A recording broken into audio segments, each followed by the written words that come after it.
Simenon's Maigret, a series of plays based on the novels of Georges Simenon.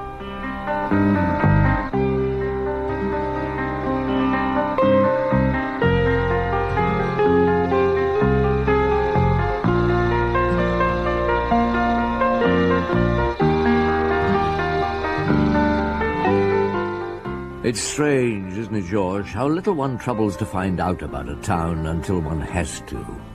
What gave rise to that not very profound remark, Jules? It wasn't meant to be profound, it's just a fact. Were you thinking of any town in particular? I think it's true of all towns, cities, villages. No, I was thinking of Cannes, as a matter of fact. A beautiful place, I know it very well. You've spent holidays there? Yes, of course, many times.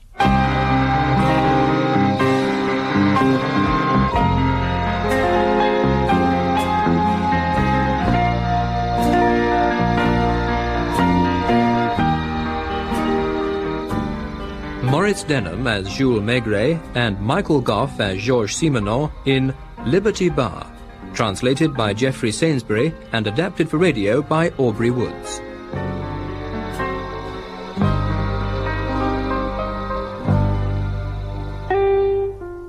What comes to your mind when you think of Cannes? Let's see. Cactus, palm trees, the blue of the sea I remember in particular. Never seems quite so blue anywhere else.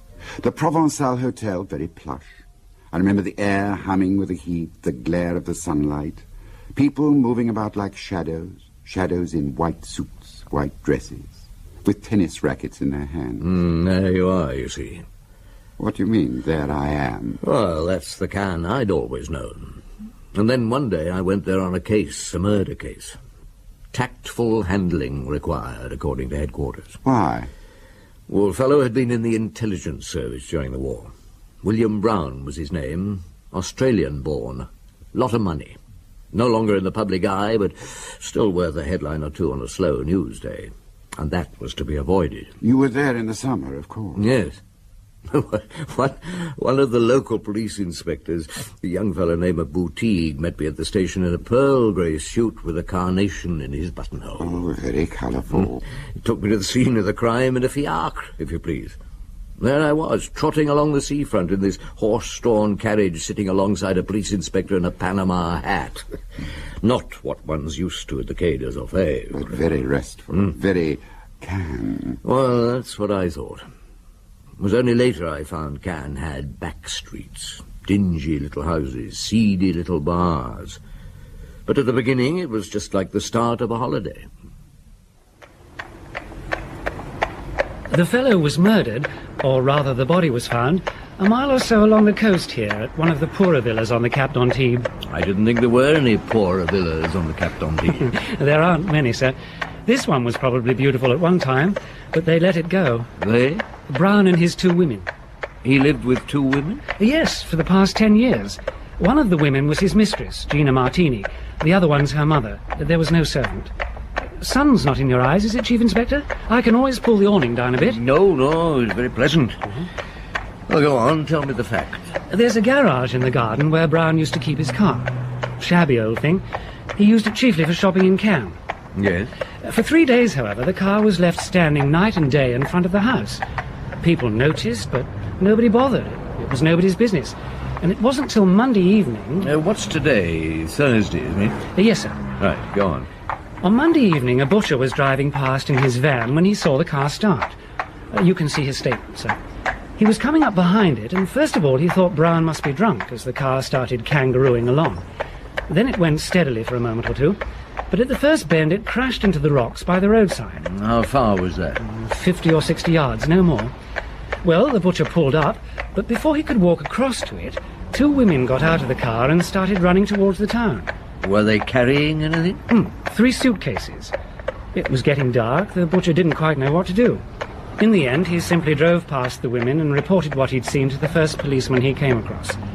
Word was sent out, and a watch was kept. Before long, they were spotted making for the station. Had they still got their suitcases? They discarded one on the way. It was found yesterday, hidden in some bushes. What explanation did they give?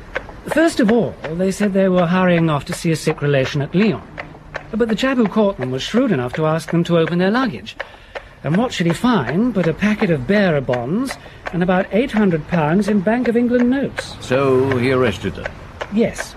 Quite a crowd collected, so he escorted the two women first to the police station and then to the local prison where they were locked up for the night. The house was searched? First thing next morning. At first they found nothing. The two women pretended they didn't know what had become of Brown. Finally, a gardener pointed out a place in the garden where the earth had recently been dug up. And a couple of inches deep, they found Brown's body fully dressed. And what did the women say to that? They changed their tune at once. What they said now was that 3 days before their flight, Brown had driven up to the house. They were surprised he didn't put the car away in the garage at once. Gina looked out of the window and saw him staggering up the garden path. Well, thinking he was drunk, she started shouting at him. Then he fell full length on the doorstep. Dead, of course. As dead as a doornail. When we examined the body, we found he'd been stabbed between the shoulder blades. And they kept him in the house for 3 days without saying a word about it? Exactly, sir. In the end, they buried him and took to their heels. Taking the money and the bearer bonds. And all the valuables they could carry. You can understand the car standing 3 days on the road. Gina could hardly drive at all. She'd had a few lessons, but wasn't up to backing the car into the garage. Was there any blood in the car? Not a sign. But then they swear they washed it off. Well, is that all? Yes, sir. Except that they're furiously indignant and demand to be released. Do they, indeed? Ah, there's the villa. I think I'd like to take a look around on my own, if you'd let me have the keys. Certainly, sir. Look, why don't you go and collect the two men and bring them over here? Then I can have a chat with them on their own home ground. Put them at their ease a bit more than my going over to the prison. May get more out of them that way. Right you are, Chief Inspector. I'll drop you off here and bring the ladies back as soon as I can. Come in, ladies. I hope the police have at last read. Yes, of course, of course. Now do come in and make yourselves at home. I just wanted us to have a little chat, the three of us. Have you found out anything? Take care, Gina. Tell me, what did Brown usually do with himself in the evening? We seldom went out. As a rule, my daughter read while I Let's sat in a... talk about him. He used to listen to the wireless. The fonder one is of real music, the more one hates. Was his health good? Oh, if only he'd listened to me, he'd never have been bothered by his liver or his kidneys. Now, you told the police he drove up just after 5, walked up the garden path, and then fell on the doorstep. Yes, just as if he were dead drunk. I shouted out to him from the window that he could come into the house when he was sober again. Did he often come home drunk? Oh, if only you knew the patience we've had to show during the 10 years... Did he often come home drunk? Whenever he went off on one of his bouts, that's what we used to call them. And these bouts were frequent? Generally once a month. How long did they last? Oh, he'd be away 3 days, 4 days, sometimes even longer. And when he came back, he'd be filthy dirty and soaked with drink. But you didn't stop him going off again the next time? Well... Oh, surely the two of you had some influence over him. We couldn't stop him going to get the money. The money? I see. And you couldn't go with him? This is all very painful, Chief Inspector, but I must explain the situation. You see, we weren't married. Of course, William always treated me as his wife, even to the point of having Mamma to live with us. And I was known to the people here as Madame Brown. Otherwise, I should never have been accepted. Neither should I. So that was why you let him go off every month, to get his money. Where did it come from? He never told us. I tried to follow him, but he always shook me off. All I can tell you is that he used to leave the car in a garage in Cannes. So he might have gone on by train to Paris or anywhere else for that matter. Perhaps. Or he might have stayed all the time in Cannes. Though we never heard of anybody seeing him there. And it was after one of these bouts that he was killed. Yes. This last time he was away a whole week. Did you find the money on him? Yes, the same as usual. 2,000 francs. If you ask me, I think his income was much bigger than that. 4,000 a month, or even 5. Only he preferred to squander the rest of it by himself, leaving the merest pittance for us. Were there many rows? Oh, hardly ever. Though I must say William had a most aggravating habit of simply ignoring you when you spoke to him. And then somebody killed him. Could it have been as he came into the garden? But you say you found blood in the car. We've no reason not to tell the truth. And you didn't see anybody, so someone killed him elsewhere. Or rather wounded him, and instead of going to a doctor or to the police, he came up here. You carried the body indoors? We couldn't very well leave it outside. Why did you keep it dark? I'm sure you had good reason. Yes, monsieur, very good reasons indeed, and I'd like you to know them. Well, in any case, you'll find out all about Brown sooner or later. He was already married long ago in Australia. He was Australian himself, you know, and his wife's still living. Well, for reasons best known to herself, she would never divorce him. If she'd heard of her husband's death, she could have seized everything, as she was legally his wife. Exactly. She'd have had the law on her side if she wanted to take the house and all that was in it and just put us out onto the street. So you hesitated. For 3 days you were turning it over in your mind while the body was lying here. No, only for 2 days. Then we buried him. And then you thought things over for another 24 hours and finally gathered up what you could and... But where were you making for? Anywhere. Brussels, perhaps, or London. Had you ever driven the car before? No, but I once had a few lessons, and I thought perhaps I might manage it. Did he have a coat of any sort with him? Yes. This old Macintosh. But he wasn't wearing it. It was in the car. There's some change in the pocket here. You'd better have it. Thank you. What are these? Well, I'm sure I don't know. Slot machine counters. 10 of them. I wonder where he got those. Madame Martini, do you have the address of that garage where Monsieur Brown used to leave his car? Well, he used to bring the car in one day and then fetch it again a few days later. Drunk? Yeah, that's how I knew him best. And you've no idea where he was? What, while the car was here? No, not the slightest. What did you make of him? I never gave him a thought. Do all the bars round here have slot machines? No, they're prohibited 2 months ago. Oh, the only place you'll still find them is in those little bars behind the repair yards. They don't bother there, and the police don't bother them. Well, thank you. Yeah, try the Liberty Bar. The Liberty Bar? Yeah, and give Fat Jar Jar a hug from me while you're at it. If you can get your arms round her, that is. Hello? Anybody there? We're through in the back room. What you waiting for? Oh, good afternoon, Shasha. You've taken long enough to get here. Sit down. You don't mind if Sylvie and I go on with our lunch? No, not at all. I've never seen you before.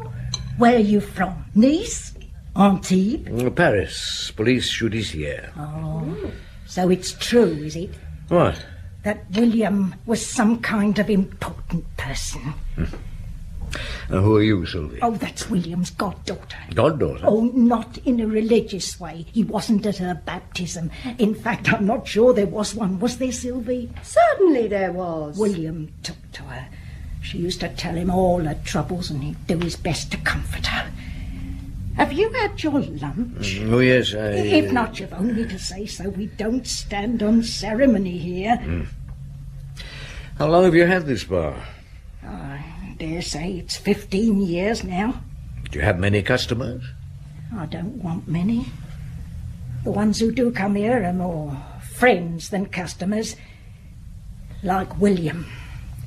They know I'm alone and I like a bit of company, and they drop in to split a bottle with me.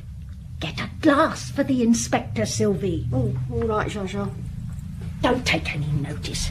She adored him, so it's been a dreadful blow. She sleeps here? Sometimes not. What does she do? You mean you don't know? Well, I think so. But did William know? Everybody knows. How long have you known him? Seems like I've known him always. I remember him in the old days. Owned a yacht. Used to come down here all dressed up in a white cap with a pretty girl on each arm. When my husband died, I shut this place for a month. Then the next winter, I spent 3 months in hospital with peritonitis, and when I come out I found someone had gone and opened another place bang opposite. Since then it's been quiet enough here, but now I don't bother. When did you meet William again? He turned up one day, out of the blue. We got tight and sat up telling stories half the night. In the end I put him to bed on the divan. He was too far gone to get home. Since then he's been coming to see me from time to time. How long did he stay? 3 or 4 days mostly. How did you get to know her, Sylvie? Poor thing. She come in one night with a couple of fellas, commercial travellers, some such. They were drunk. She tried to get 'em to go back to some hotel with her, but you could tell she didn't know how. In the end, they got blind drunk and left without her. She started crying, so I took her in with me. Now she stays when she wants to. Quite a habit.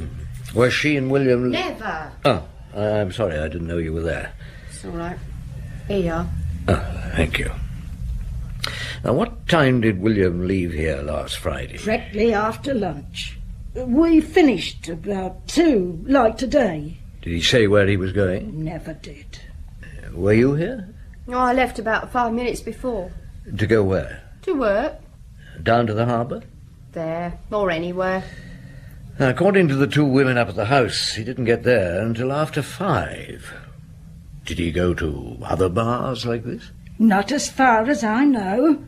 Anyway, there aren't any other bars like this. What attraction do you think Brown found there? In Liberty Bar? Let me ask you a question. Ever heard of a drink called gentian? Yes, the drunk's last resource. Isn't very alcoholic, but when you've spent a lifetime soaking up every drink imaginable, it's about the only thing you can still get a kick out of, right? Yeah. Liberty Bar was the same thing for Brown. No vice, or at least no malice. A place where nothing had to be explained. The last refuge of a man who sampled everything and lost everything. And as a reaction, of course, against those other 2 women. And against the respectability and the boredom, the straight-laced Australian sheep farmers. Oh, he embarrassed them. I realized that the moment his son turned up. Although, apparently, it was common knowledge around the Riviera that the son wasn't as straight-laced as he'd have liked everyone to believe. He had a mistress tucked away somewhere, didn't he? Like father, like son. Oh, but he was very discreet, not like father. A widow installed in a little villa in Cap Ferrat. Whenever he left his hotel to visit her, he went out and came back in again by the staff entrance. So as not to scandalize the hall porter. No, something like that. But this time his mind wasn't on his merry widow. All he could think of was getting his father buried as quickly as possible and getting back to his money-making. I saw him in the suite he'd taken in the Provençal Hotel. Take a seat, will you, Chief Inspector? Thank you. Are you handling this case? Yes. It's an absurd affair, isn't it? Oh, not so absurd as all that. I mean, annoying. It's always annoying to get a knife between your shoulder blades. Still more when you die of it. You know, perhaps, that my father led a rather wild life. He certainly had a mistress. That's not all. Far from it. I'm sorry to have to speak like this, but if you don't understand the situation, you may put your foot in it. My father came to Paris many years ago without my mother. He nearly ruined us. Eventually, my mother managed to take the business out of his hands. She suffered a lot. And it was she who put the business on its feet again? With my uncle, yes. Her brother, I suppose. Yes. My father seemed to have lost all sense of dignity. We don't need to go into details, I'm sure you understand. One question, Mr. Brown. Where were you last Friday? Last Friday? What's on your mind? Nothing. I simply asked you where you were. Has that any bearing on the case? Perhaps it has, perhaps it hasn't. I was in Marseilles. One of our ships was arriving, the Glasgow. You didn't see your father? I didn't. One more question. Who paid your father his allowance, and how much was it? I did. 5,000 francs a month. Thank you. Good evening. Is that all? Yes, that's all, thank you. Well, I had this ready. I thought some police charity might like. I expect I shall see you at the funeral. Good evening. Thank you for letting Sylvie and me know about the funeral, Inspector. I wouldn't have liked to have missed Come it. on, Jar Jar, let's be getting back. Where's his son gone to? Oh, he's over there, just getting into that taxi. He didn't hang about, did he? Neither did your friend. What friend? The man who was speaking to you before we went into the church. Oh, Joseph. He brought us here. He's a waiter at the casino, and he's Sylvie's gentleman. He's a friend. I see. Excuse me, will you? Madame Martini. Madame? Chief Inspector, who are those women over there?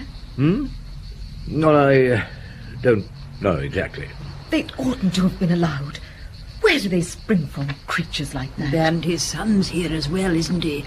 Oh, I suppose he'll be wanting to come to the house. Well, he may, but I don't know. We must be getting along. We've got a lot to do. Goodbye, Inspector. Goodbye, lady. So they're the ones. Was he really married? Where's Sylvie? She's gone on. A funny funeral. I don't know why, but I'd never have thought it would be like that. I couldn't have cried if I'd tried to. It's as if it wasn't a real funeral at all. Are you the proprietor of this hotel? Yes, sir. Oh, here, sit down. You look worn out. Yes, I am. Have you any idea how many small hotels there are in this town? Oh, I see. Police. Now, I don't envy you your job. Well, who are you looking for? Oh, this man here. Between 2 o'clock and 5 o'clock last Friday. Oh, sorry. Never seen him. Or this girl? Oh, yes, that's Sylvie. She's upstairs. Alone? No, but they haven't ordered drinks. They shouldn't be long. Do you want a drink? No, thanks. Who was the fellow with Sylvie? Oh, I don't know him. Came in that taxi parked outside. Sylvie got here a few minutes later. The taxi driver said he's been taking him around all day. Took him to a funeral this morning. Then he brought him here. Did he? My God. Hello, Sylvie. Inspector? Is your friend dressing? Please, someone's expecting me. Well, he'll have to wait. What do you want with me? Is Harry Brown still upstairs? I don't understand. No, give me that bag. No.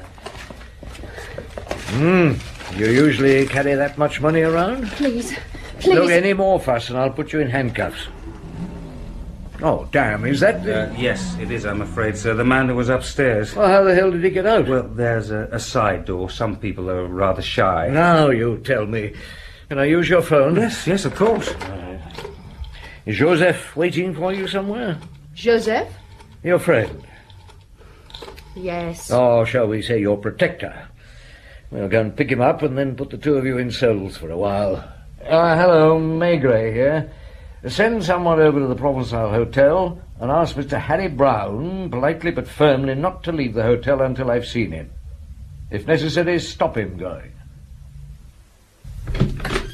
Inspector. Excuse me a moment. Yes. That's all, James. You can take the telephone into the next room. Yes, sir.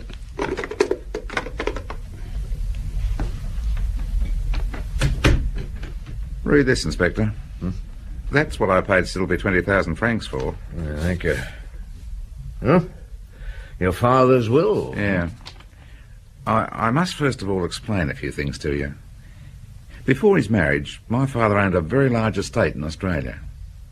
When my mother married him, she brought with her an estate that wasn't much smaller.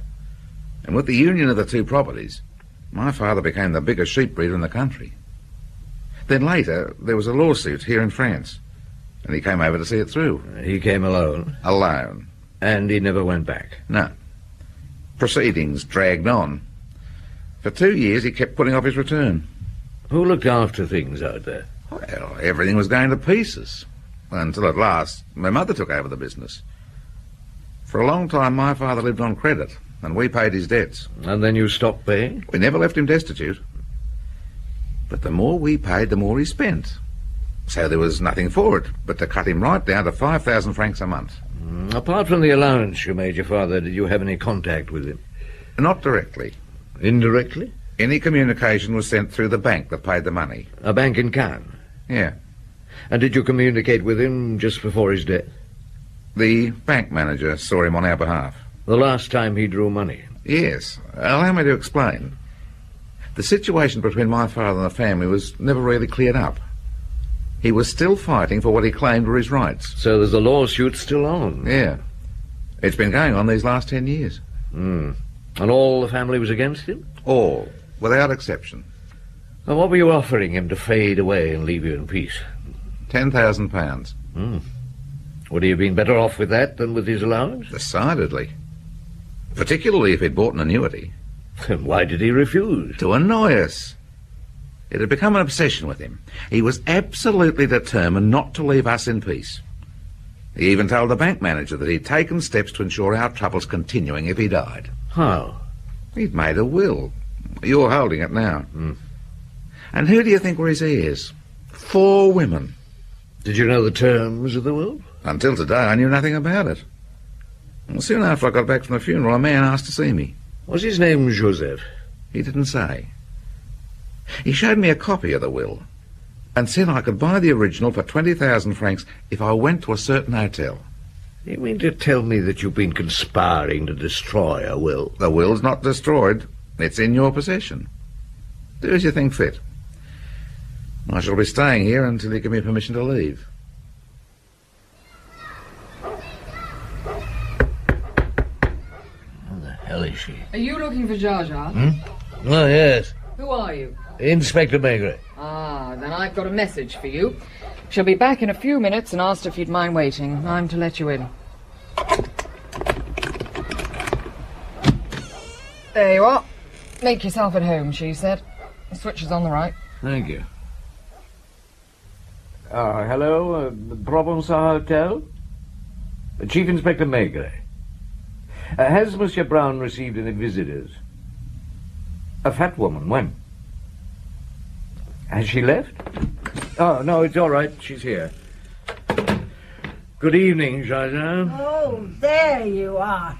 Sorry I was so long. Oh, dear. My legs. I've just seen that poor child Sylvie down at the police station. There's nothing bad about her, you know. It's always those that have to pay for the others. Did you get yourself a drink? Yes, thank you, I did. Give me one, there's a dear. Bring it through into the bedroom. And the bottle. I must go and change these shoes. Oh, the place is in an awful state, but don't take any notice. No, I won't. Here's your drink. That's better. You know, it fairly turned me up to see Sylvie there. Did William sleep in here? It's the only room there is, apart from what you've seen through there. He slept where? On the divan? Sometimes I did. And Sylvie? Whenever she was here, William would have the divan and she'd share the bed with me. And what did she say to you when you saw her at the police station? She gave me 20,000 francs for safekeeping. I asked her where it came from. She said she didn't know, except that it was Joseph's doing. Has she been a long time with Joseph? They don't live together. She met him somewhere, not here. He said he could do her a good turn and put her in the way of business. And what was the business he sent you on this evening? To see William's son, Harry, at the Provençal. What were you to say to him? That he was to get Sylvie released. Otherwise... Well, otherwise what? Just otherwise. I realized then Joseph had been up to something. Well? Oh, give me time to think. With all this trouble, my head's spinning. Give me another drink. No, in a minute. Oh, let me have something to drink. I'll tell you everything. All right. There you are, then. Now, you saw Harry Brown? Yes. He said if I annoyed him again, he'd have me locked up too. But I'm not stupid. I knew that once he'd heard about the will... Wait a minute. You knew about the will? It was last month William spoke about it. We were here, all 4 of us. What, you and he, Sylvie and Joseph? Yes. We'd been having a few more than usual. It was William's birthday, and we got talking about all sorts of things. He even said something about Australia. Oh, what did he say? that he was tickled to death to think of what they'd say out there. Then he pulled the will out of his pocket and started reading it aloud. He said he'd had it all drawn up by a lawyer. A month ago, you say? Did Joseph know about Harry Brown then? Oh, you never can tell with him. Being a waiter, he picks up all sorts of things. And you think he might have told Harry? Supposing he did.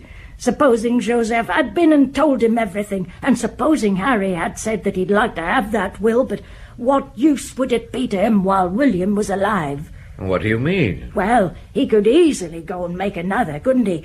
But once he was dead... What do you reckon William would have been doing between 2 o'clock and 5 that Friday afternoon? Sylvie had left just before him, hadn't she? Do you think they might have... Oh. Sylvie and William. That they might have done what? How should I know? Met somewhere, perhaps? After all, Sylvie's young and William... Oh, they might have met somewhere. Joseph would have been in hiding, and at the right moment he'd jump out and stab William in the back. What?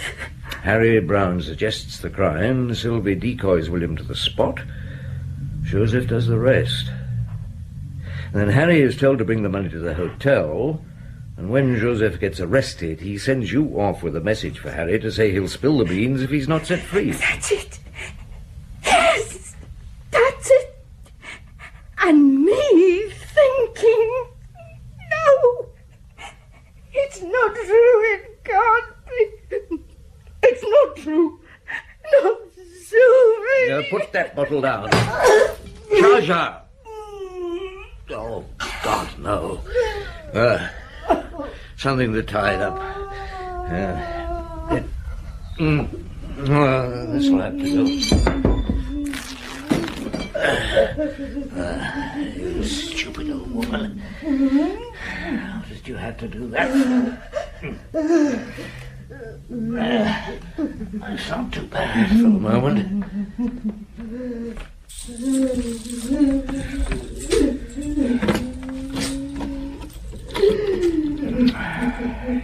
Come on.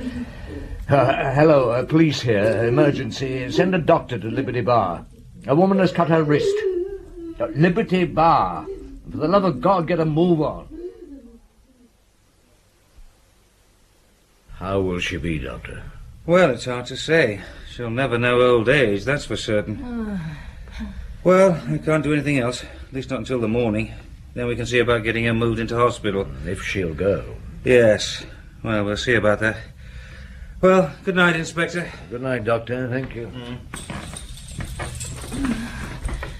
Don't leave me. I'm frightened. Where's he gone to? Where's that little man? I don't want It's to... all right, Joshua. Just be quiet. Who's that? Why is there no light in the bar? What's happening? No, don't make a noise. Oh, now, don't worry. I'm not leaving you. Come in. I've got Sylvie here. Shasha! Oh, my poor Shasha! Go away. But Shasha, It's her. It's her fault, that filthy little whore. I hate her. Do you hear? Hate her. Lie down, Joshua. I shan't let her get away with it. Look, do you want a drink? Now that it's all up with me, you don't care how much I drink, do you? It's all her fault. What do you mean it's her fault? She's talked. I know she's talked. Or they wouldn't have let her out. Joseph didn't send me off to see Harry Brown. I went on my own. Yes. Jaja, it wasn't William who slept over there on the divan, was it? No, it wasn't. He slept here in my bed. He came to Liberty Bar for my sake and nobody else's. You might have guessed that long ago. I guess that you loved him. And he loved me. He was happy here. He told me so over and over again. I never suspected a thing. I've been a fool. Sylvie nowhere to go. I took her in out of the kindness of my heart. I never meant to hurt you. He wanted me to know. Yes. blame it onto him. Just look at her. She wanted to get him, and Joseph wanted her to. That pimp of hers. Didn't take him long to guess that William had money. If he hadn't thought of it before, there was the will. Joseph stole the will from this room. William had talked about it. Joseph knew a will was usually good for a bit of blackmail. Then he set Sylvie onto him. No, that's not how it happened. One day, I saw her giving William a nod as she went out after lunch. She'd only been gone a couple of minutes when William followed her. As soon as he'd left, I put my things on. Do you know where she waited for him? At the hotel? The Beau Séjour, yes. I wanted to go in and knock on their door and beg Sylvie to give him back to me. There was a shop on the corner that sold kitchen knives, and while they were up there, I went in. I bought a knife. Then they came out, those two. He bought her some chocolate. Then she went off and he went to the car. I knew the road he'd been going along, so I went and waited. As soon as he saw me, he stopped and opened the door. There was nobody about, and I shouted at him, "I've got something for you, and it's for her too." And you stabbed him? I can't remember what happened next. I suppose he pushed me out and slammed the door. There was no knife in my hand. I must have dropped it in the car. When I woke up next morning, I could hardly believe it. Oh, William. My poor William. It isn't true. Come out into the bar. It isn't true. I must make you understand. I love Zsa Zsa, and I'd never have done it if he hadn't begged me and begged me. Well, he kept on begging me, and how could I refuse him when every night with other men Keep your voice down. Oh, let her hear. If she thinks it over, she'll understand. And when I did go with him, I didn't even want Joseph to know. I was afraid he'd take advantage of it. Was that the first time? The only time. It's quite true about the chocolates. He was mad. Treated me as if I hadn't been a tart. And that's all? I'd no idea Zsa Zsa killed him. I thought it might have been Joseph. I was afraid. When he told me to go to the Beau Séjour where somebody was to bring me some money. I didn't know who it was till he came into the room. What else could I do?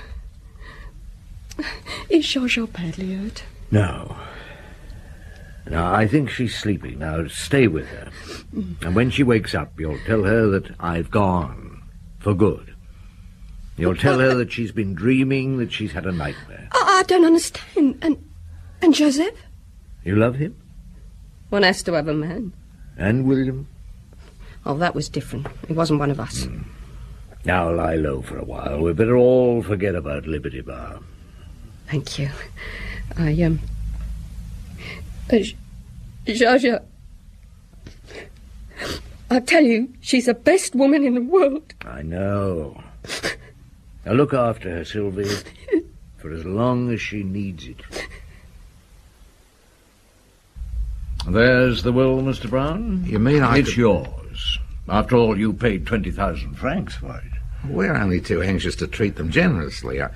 I was thinking of 100,000 francs to each of them. I hope you understand. It's not the money we're concerned about, it's the scandal. Oh, I understand. In France... Yes? Well, in France, scandal doesn't matter as much as in my country. No. No, there was one other thing. Yeah? I believe you have a friend, a lady whom you visit in Cap Ferrat. Does this have any bearing upon the case? Well, only indirectly, and of course the case is closed. But your father had what we in France would call a love affair with those women.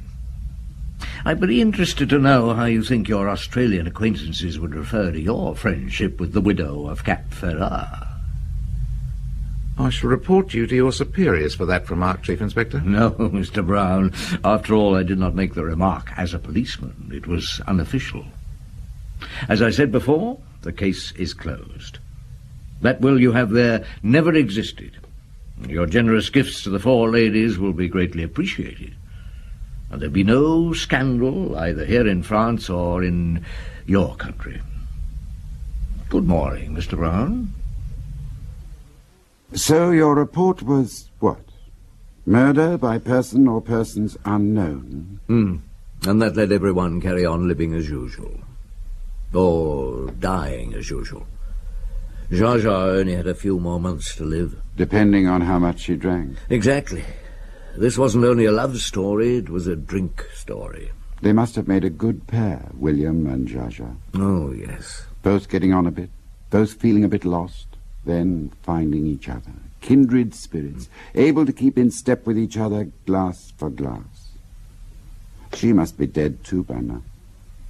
I wonder if the 100,000 francs arrived in time for her to enjoy any of it. Oh, I hope so.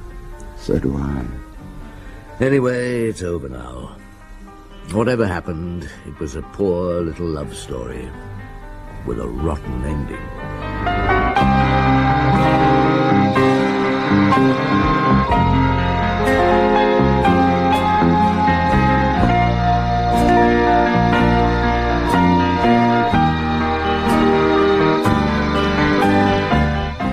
In Liberty Bar by Georges Simenon, translated by Geoffrey Sainsbury and adapted for radio by Aubrey Woods, Maigret was played by Maurice Denham and Simenon by Michael Goff. Boutique, Kenneth Shanley, Madame Martini, Shirley Dixon, Gina Martini, Diana Eden, Zsa Zsa, Margot van der Berg, Sylvie, Eva Haddon, Brown, Kevin Brennan, and other parts were played by Rod Beecham. The play was produced and directed by Christopher Venning.